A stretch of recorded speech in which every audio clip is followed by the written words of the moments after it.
I got taken again, just waking up again. I gotta tell you what happened. This is horrible. I was able to get out though. Um,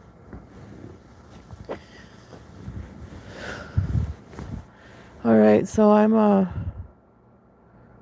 in a trailer, mobile home, and instead of me visiting my neighbor that I have here in my apartment's Nacha, she was actually in the mobile home trailer inside. And there was animals like dogs, and they had a white statue of Pegasus, of the white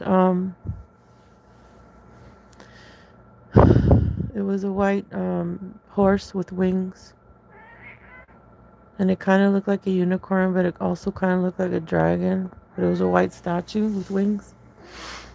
And there's some people around. First it was just going to be her and myself, and she said, guess what, it's my birthday today. I said, really? I go, that's weird. I go, because in my head I was like, well, your birthday's not till January. And I said, okay, guess what? I said, I have $20. I can buy you a cake and we can have dinner here at your place. But the thing of it is I'm like, wait, I don't have money right now in the bank. And all this time I was trying to ask my sister to cash out me on my cell phone $20 so I can go buy her a cake. And she wouldn't let me be on my phone. And every time I tried, she would interrupt me. She had black hair, a multicolored blouse. It wasn't like my neighbor. You know, her frequency changed. Weird. And then she sat me down on a couch. There was other people getting there. There was a dog that came to lick my foot, and I said hi. And there was a lady there with a bunch of Asian and Mexican kids. And she looked very young. She looked about 18. And she goes, guess how old I am? I go, I don't know, like, um, I said a number. I said 21? And she's like, no. And then I look close to her and she says, I'm 128 or 115. I'm like, what? Wait, did you just say you're like 128 or something? She said, no. And then I have 3 kids, and then I have all these, grandkids, and there was an Asian and Mexican, right? So then I told Nacha, I go, I gotta go. I gotta go. Hi, honey. And then I was trying to leave.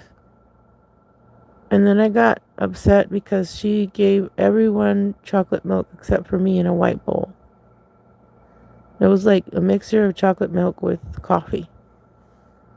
And I said, she had me sitting down in the living room instead of the kitchen. And I go, Nacha, I want some, please. And I was sad because she didn't give me any. And then she changed again to being like, she looked more like Nacho with the white hair. See, that's what I'm saying. Like, I don't even know, like, when I left out of body, when I died for the 3 days, what if it wasn't even my father? Because they can change, they stolen our frequencies and stuff. They've taken our DNA and stuff. So it's like, was it really my dad? Because I kept telling my dad, if you guys listened to my show yesterday, I told you about the out of body, the 3 days that I was dead, what happened. And I kept telling my dad, no, I want to stay here with you. And then he's like, no, you got to go back. And then I kept crying. I said, no. I kept saying no. And then, of course, I had to come back. And anyway, so going back to this taken astral experience right now, I don't know. I think I could have been taken physically. I don't know. I still have to check my body. So tired. But so then she gives me the chocolate milk with coffee. I don't know, some mixture she made. And she sat right next to me on my left, and she gave it to me in a white cup, and she said, okay, drink. So I drank one, 2 sips, and she goes, okay, you gotta finish it. And I really didn't want to, and then she blew on it and it disappeared, but she says, drink the rest. And I'm like, oh crap. So I drank it. And well, she was holding the cup, making me drink it, and I'm like, I really don't want it. Come on, just drink it, and I'm like, okay. So then I call for help because I start getting dizzy. And then the white horse with the wings, it actually turned to be out real, and it came to help me. And so then I'm in a really cool RV, guys, but it's not an RV, it's kind of like a ship thing. It's orange, and it has the 2 doors on its side, but it's kind of like that,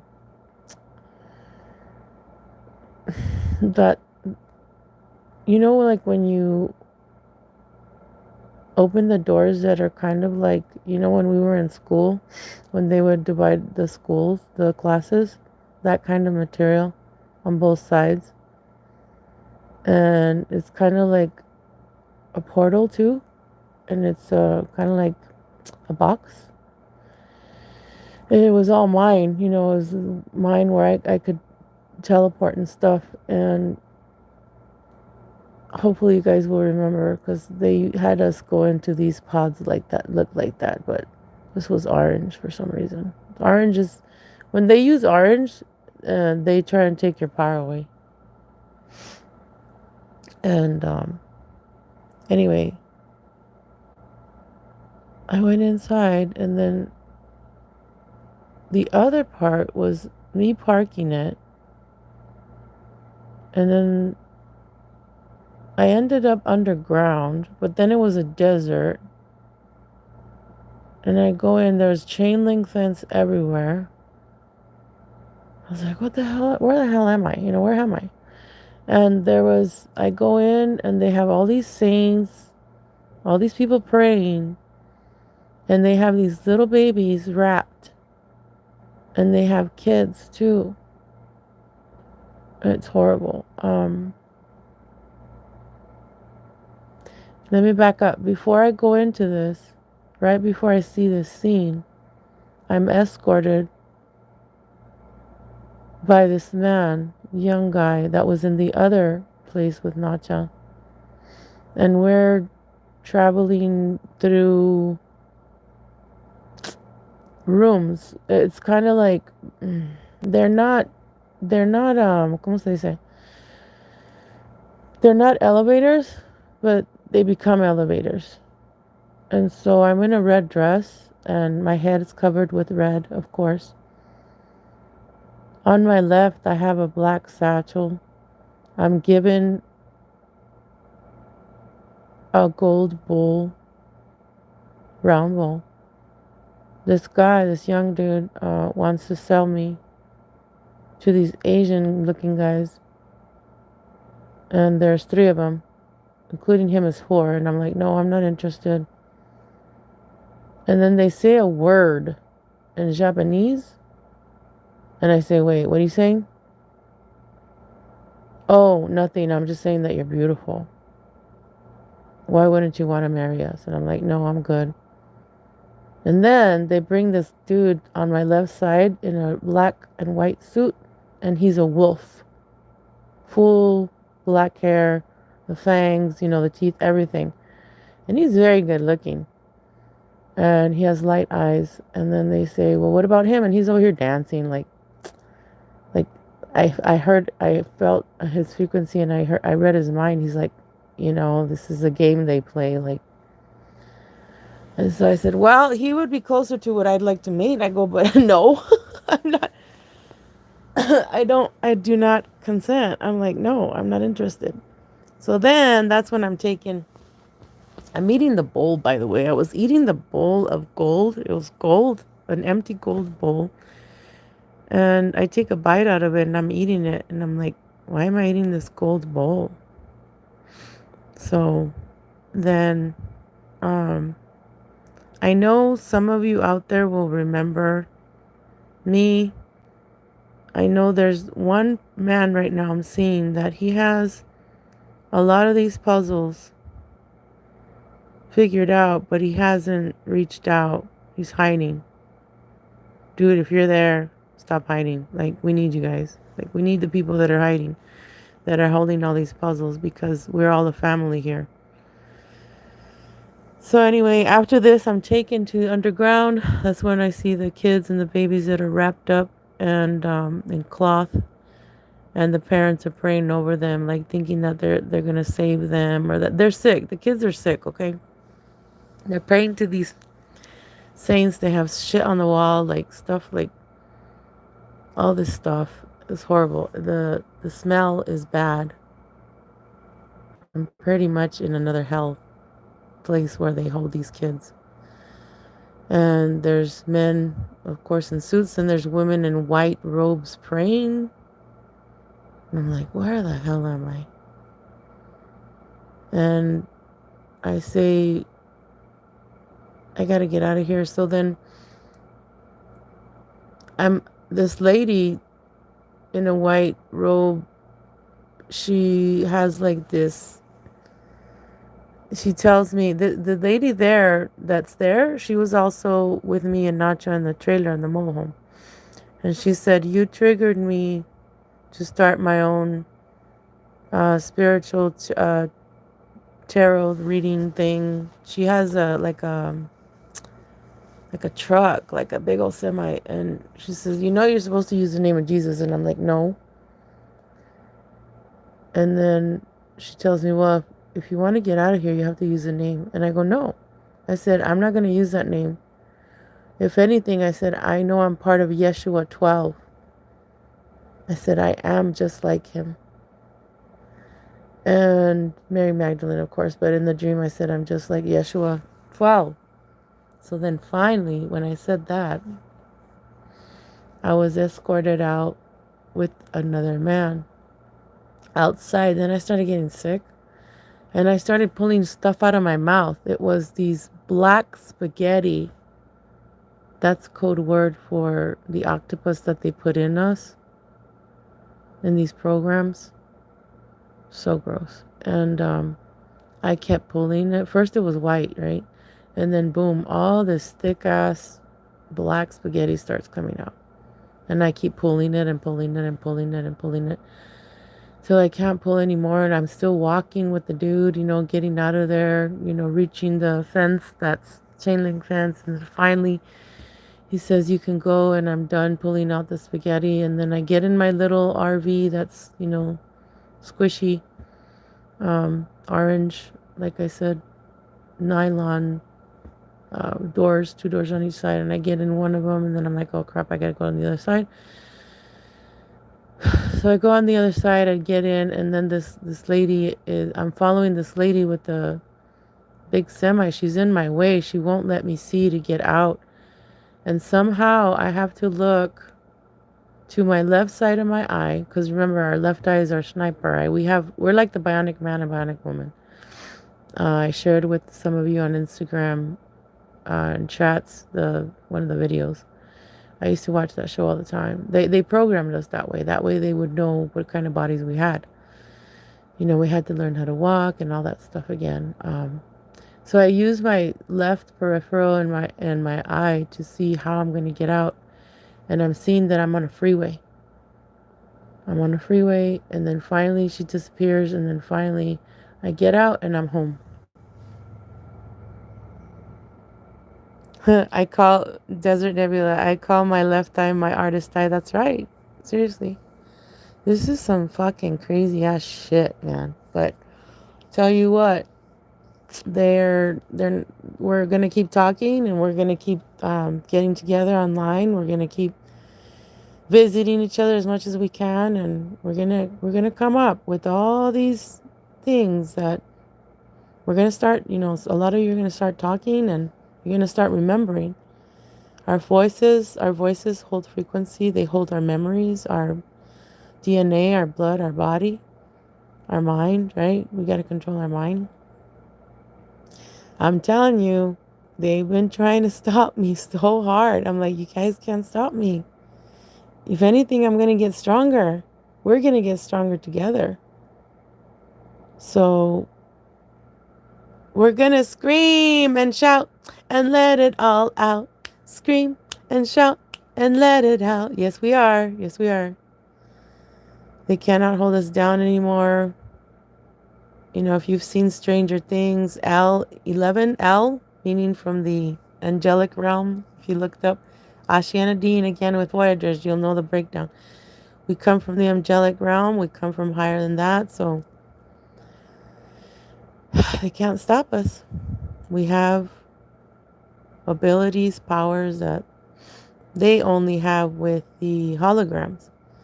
And that's another thing. I was shown, when I was taken, I was shown that they're already here. With the CERN thing, they've been here. But with the CERN thing, they're trying to get even more solid. And that's why they're introducing the more burgers and the fake ass meat, because that's the stuff they have to eat. I don't know why, but it's just kind of weird. And then they're also living inside the people that got the vax. Sorry, I didn't mean to say that word. The baby Jabberwocky.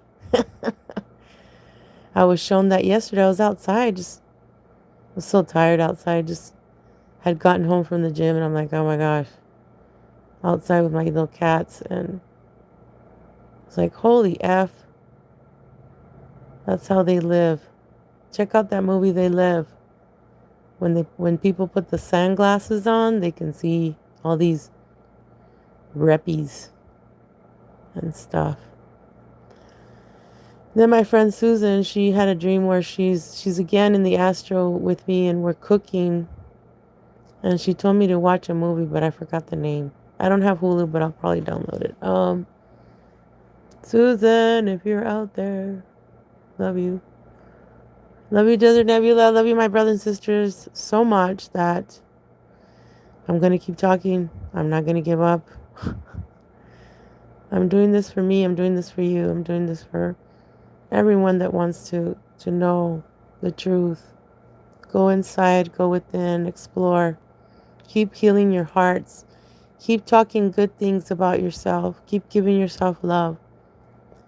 The time that you need to heal. Sometimes we have to live alone. Sometimes we have to get rid of toxic family members and people. You know, and most of the time we got to stay neutral. But when you're passionate about something, real quick before I go, excuse me, there's a commercial out there on Peacock. We're just in theory revealing our cough scripts. Those are definitely funny. All right, so there's this commercial on Peacock. I just saw it. I'm like, what the heck? Because the class that I'm going to give on Tuesday, I'm going to talk about the certain songs. So there's this commercial where, if you guys saw Interstellar, hola Andrew, if you guys saw the movie Interstellar, okay, Matthew McConaughey, he's so fine. Just kidding. All right, focus, Vero, focus. Hocus pocus focus. All right, that's another code word. Hocus pocus focus. So he's wearing the NASA, I still haven't even seen what the emblems he has because it was so quick of a commercial. And I don't like to watch commercials. You guys know that. But this one took my eye because I had lowered the volume until the end because I don't like to hear them. And I just go, I walk away. And so there's this commercial where there's Earth. And then there's these people that some are walking around with the Neuralink stuff from Elon Musk and his higher ups. The virtual VR thing, the virtual reality thing, goggles around their eyes, they're walking. And some of them look Chinese, some of them are normal people. Like, not that I'm saying that Chinese are not normal. Sorry, that sounded wrong. There's Asian people walking by with these things and then there's young adults, kids, people of all ages walking the streets with this VR thing in their heads, the black and white thing. And then he goes on a balloon hot air balloon that I've always wanted to go and ride. On a hot air balloon.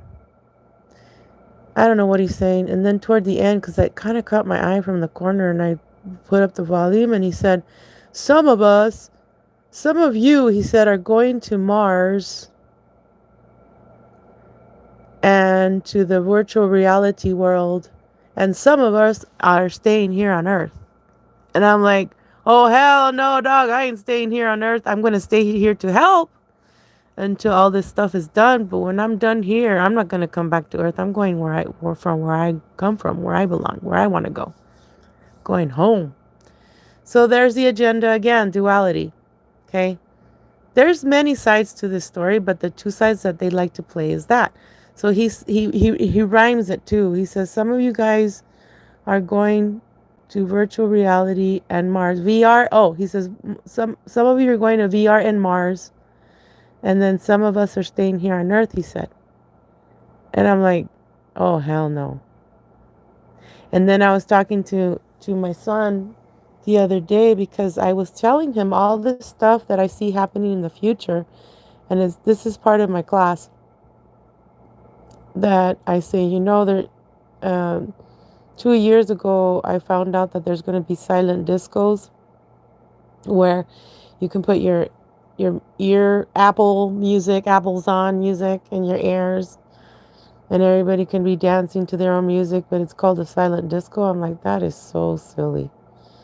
And then, in 2017, when I saw my visions, I started telling him about that stuff. He goes, Mom, it's already here. I'm like, oh my goodness. I got so like, what? I go, so, all y'all people that thought I was cray. I ain't no 5150. Return to sender with consciousness attached. I'm telling you, this stuff is here. So, Jamilionis, I was literally just thinking about how I get empathy pains even before I lived with my grandma, who has all the vaccine. I can't say baby Jabberwocky. I feel like when I look at her in her eyes, something jumps in me I can't control. Desert jump, my friends do that. Yep, my friends, they do that. Yeah, I noticed that too with my mom and my family. It's like they are not there. My mom is so stuck on religion. Every other word is the name of the Zeus here. She keeps telling me that I gotta go to church. I'm like, nah, I'm good. I am church, baby. It's like, nah, I'm good. And then she keeps saying that one of our family members has to go to church. I go, what does the church do? You guys are so hypocritical, man. I'm like, you guys lie, cheat, steal, have your affairs, and then go to church on Sunday to get the AI web technology to erase your memories of what you did. And then you can feel holy moly, holy and rolling, Bible thumping again. No thanks. You guys talk so much shit behind everybody's back as soon as you leave that church. You're creating spells, so, that you say, oh, if you don't do this, then that's going to happen to you. I'm like, nope. That's why I stay out of your ass. You stay out of mine. Unless you want to wake up, then come to me. All right, guys, I'll let you go for now. Love you so much. See ya.